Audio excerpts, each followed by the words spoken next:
Hi ಎಲ್ಲರಿಗೂ ನಮಸ್ಕಾರ. ಜಯನಾನಿಸ್ ಕಿಚನ್ಗೆ ಸ್ವಾಗತ. ಬನ್ನಿ ಇವತ್ತು ನಾವು ಮೋಮೋಸ್ ಮತ್ತೆ ಚಟ್ಪಟಾ ಸಾಸ್ ಹೇಗೆ ಮಾಡೋದು ಅಂತ ನೋಡ್ಕೊಂಬರೋಣ.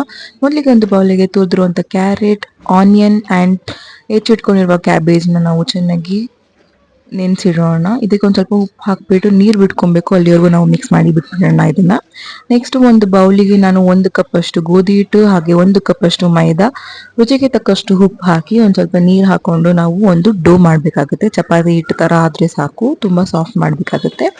ಸೊ ಇದನ್ನ ನಾನು ಇವಾಗ ನೋಡಿ ತುಂಬಾ ಸಾಫ್ಟ್ ಆಗಿದೆ, ಇದನ್ನ ಚೆನ್ನಾಗಿ ನೀಡ್ ಮಾಡಿ ನಾನು ಇಟ್ಕೊಂಡಿದ್ದೀನಿ. ನೆಕ್ಸ್ಟ್ ಒಂದು ಬೌಲಿಗೆ ಕುದಿತಾ ಇರುವಂತ ನೀರಿಗೆ ನಾನು ಟೊಮೆಟೊ, ಒಣಗಿದ ಮೆಣಸಿನಕಾಯಿ ಮತ್ತೆ ಬ್ಯಾಡಗಿದ ಮೆಣಸಿನಕಾಯಿ ಹಾಕೊಂಡಿದ್ದೀನಿ. ಇದನ್ನ ಚೆನ್ನಾಗಿ ಕುದಿಸ್ಕೊಂತಾ ಇದ್ದೀನಿ. ನೆಕ್ಸ್ಟ್ ಅದ್ ಬೌಲಲ್ಲಿ ನಾನೇನು ಇಟ್ಟಿದ್ನೋ ಅದು ನೀರು ಬಿಟ್ಕೊಂಡಿದೆ, ನೀವು ನೋಡ್ಬೋದು. ಅದನ್ನ ಚೆನ್ನಾಗಿ ನೀರು ಹಿಂಡು ಹಾಕಿ ಹಿಂಡಿ ಅದನ್ನ ಒಂದು ಪ್ಲೇಟ್ಗೆ ಹಾಕೊತಾ ಇದ್ದೀನಿ. ನೆಕ್ಸ್ಟ್ ಒಗ್ಗರಣೆಗೆ ನಾನು 1 ಸ್ಪೂನ್ ಅಷ್ಟು ತುಪ್ಪ ಹಾಗೆ ಒಂದು ಸ್ವಲ್ಪ ಎಣ್ಣೆ ಹಾಕೊಂಡು ಒಂದು ಸ್ವಲ್ಪ ಜೀರಿಗೆ ಹಾಗೆ ನಾನೇನು ವೆಜಿಟೇಬಲ್ಸ್ನ ಇಟ್ಕೊಂಡಿದ್ದು ಅದನ್ನ ಹಾಕೊಂಡು ಚೆನ್ನಾಗಿ ಫ್ರೈ ಮಾಡ್ಕೊಬೇಕಾಗುತ್ತೆ. ಸೊ ಈ ಒಂದು 5 ನಿಮಿಷ ಫ್ರೈ ಮಾಡ್ಕೊಂಡು ಆದ್ಮೇಲೆ ನಾನು ಏನು ಮಾಡ್ತೀನಿ ಅಂತಂದ್ರೆ ನೋಡಿ ಒಂದು ಸ್ವಲ್ಪ ಬೇಗನೆ ಕರ್ಗೋಗ್ಬಿಡುತ್ತೆ. ಸೊ ಇದಕ್ಕೆ 1 ಕಪ್ ಅಷ್ಟು ಜೋಳ ಹಾಕೊಂಡು ಚೆನ್ನಾಗಿ ಇದನ್ನ ಫ್ರೈ ಮಾಡ್ಕೊಳ್ಳೋಣ. ತುಂಬಾ ಬೇಯಿಸಬೇಕಾಗಿರೋ ನೆಸೆಸಿಟಿ ಇಲ್ಲ, ಬಿಕಾಸ್ ನಾವು ಇದನ್ನ ಸ್ಟಫ್ ಮಾಡೋದ್ರಿಂದ. ಹಾಗೆ ನೆಕ್ಸ್ಟ್ ಇದನ್ನ ಒಂದು ಸ್ವಲ್ಪ ಫ್ರೈ ಮಾಡಾದ್ಮೇಲೆ 1 ಸ್ಪೂನ್ ಅಷ್ಟು ಚಿಲ್ಲಿ ಪೌಡರ್ ಹಾಗೆ 1 ಸ್ಪೂನ್ ಅಷ್ಟು ಗರಂ ಮಸಾಲ ಹಾಕೊಂಡು ಫ್ರೈ ಮಾಡ್ಕೊಂಡು ಮಿಕ್ಸ್ ಮಾಡ್ಕೊಂಡು ಇಟ್ಕೊಂಡಿದ್ದೀನಿ. ಇದಕ್ಕೆ ನಾನು ಒಂದು ಸ್ವಲ್ಪ ಮೇಲ್ಗಡೆಯಿಂದ ಕೊತ್ತಂಬರಿ ಸೊಪ್ಪು ಉದುರಿಸಿ ಇಷ್ಟೇ, ಇದು ರೆಮಿಡಿ ಕರೆಕ್ಟ್ ಆಗಿದೆ. ನೆಕ್ಸ್ಟ್ ನಾವೇನು ಬೇಯಿಸಿಟ್ಕೊಂಡಿರುವಂಥ ಟೊಮೆಟೊ ಮೆಣಸಿನ್ಕಾಯಿನ ಚೆನ್ನಾಗಿ ಇದನ್ನ ನೀರು ಆಚೆ ಬರೋವರೆಗೂ ಇದು ಮಾಡಿಕೊಂಡು ಇದನ್ನ ಒಂದು ಸ್ವಲ್ಪ ಒಣಗಿಸಿ ಆಮೇಲೆ ನೆಕ್ಸ್ಟ್ ಅದ್ರದ್ದು ಟೊಮೆಟೊದು ಮತ್ತು ಸಿಪ್ಪೆ ಏನಿದೆ ಅದನ್ನು ತೆಗೆದಿಟ್ಕೊಂಡು ಇದನ್ನು ಕಂಪ್ಲೀಟಾಗಿ ಕೂಲ್ ಮಾಡಬೇಕು.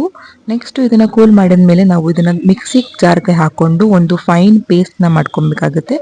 ಅದ್ರ ಜೊತೆಗೆ ನಾವು ಬೆಳ್ಳುಳ್ಳಿ, ಕೊತ್ತಂಬರಿ ಸೊಪ್ಪು ಹಾಗೆ ಒಂದು ಸ್ವಲ್ಪ ಮೆಣಸು ಹಾಕ್ಕೊಂಡು ಇದನ್ನು ಚೆನ್ನಾಗಿ ಫ್ರೈ ಮಾಡ್ಕೊಳ್ಳೋಣ. ನೀರು ಹಾಕೋ ನೆಸೆಸಿಟಿ ಇರಲ್ಲ ಇದರಲ್ಲಿ.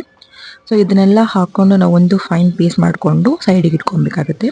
ನೆಕ್ಸ್ಟು ಒಂದು ಬಾಣಲಿಗೆ ನಾನು ಎಣ್ಣೆ ಹಾಕ್ಕೊಂಡು ನಾನು ಇವಾಗ ಪೇಸ್ಟ್ ಮಾಡೋದಕ್ಕೆ ಅದೇನು ಗ್ರೈಂಡ್ ಮಾಡ್ಕೊಂಡಿದ್ನೋ ಅದು ಪೇಸ್ಟ್ ಮಾಡಿಕೊಂಡು ಸೊ ಇದನ್ನು ಒಂದು ಸ್ವಲ್ಪ ಚೆನ್ನಾಗಿ ಫ್ರೈ ಮಾಡಬೇಕಾಗುತ್ತೆ. ಸೊ ಇದಕ್ಕೆ ನಾವು ಒಂದು ರುಚಿಗೆ ತಕ್ಕಷ್ಟು ಉಪ್ಪನ್ನ ಹಾಕ್ಕೊಂಡು ಸೊ ಫ್ರೈ ಮಾಡಿ ತಿರ್ಗಾ ಸೋಯಾ ಸಾಸ್ 1 ಸ್ಪೂನ್ ಹಾಕ್ಕೊಂಡು ಚೆನ್ನಾಗಿ ಇದನ್ನ ಚಟ್ಪಟ ಅಂತ ಇರಬೇಕು, ತುಂಬ ಖಾರ ಖಾರ ಆಗಿರಬೇಕು. ಸೊ ಇವಾಗ ನೆಕ್ಸ್ಟು ನಾನು ಒಂದು ಸ್ವಲ್ಪ ಏನು ಗ್ರೈಂಡ್ರಲ್ಲಿ ನೀರಿತ್ತು ಅದನ್ನು ಹಾಕ್ಕೊಂಡು ಮಸಾಲೆನ ಮಿಕ್ಕಿದ್ದನ್ನ ಹಾಕ್ಕೊಂಡು ಇವಾಗ ನಮ್ಮ ಸಾಸ್ ಏನಿದೆ ಚಟ್ಪಟ, ಅದಕ್ಕೆ ಲಾಸ್ಟ್ ಒಂದು ಸ್ವಲ್ಪ ನಿಂಬೆಹಣ್ಣು ಹಾಕ್ಕೊಂಡ್ರೆ ಸಾಸ್ ರೆಡಿ.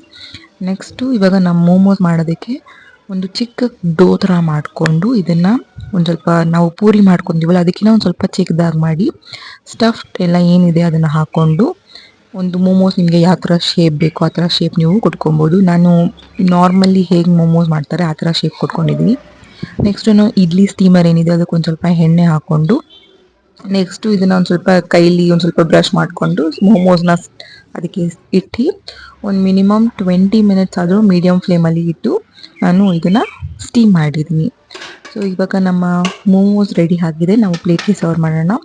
ಸೊ ಇದು ನಮ್ಮ stuffed street style momos with chatpata sauce is ready. So try ಮಾಡಿ ರೆಸಿಪಿನ ಕಮೆಂಟ್ ಮೂಲಕ ತಿಳಿಸಿ. Thank you.